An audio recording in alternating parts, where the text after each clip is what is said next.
Ako, well, naging pescatarian ako ng ilo. So, ibig sabihin seafood. Pescatarian. Please, Sige, maraming mga kabataan nanonood. Ayoko.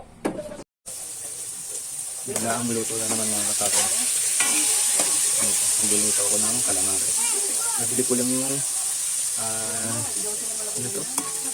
Squid rings doon sa Dali. Tapos ito nagawa na ako ng sauce. Dito ko na nagkukuha ng sauce ng calamari.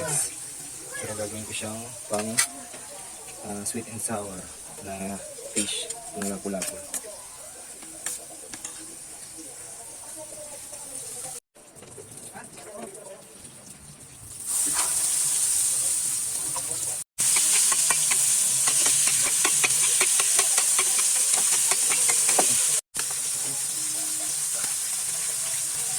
Kaya ka pa kumain. Ngayon lang natin sa mga luya sa kasamay. Lalabas ko ng kaya sa ulo ko. Wala natin.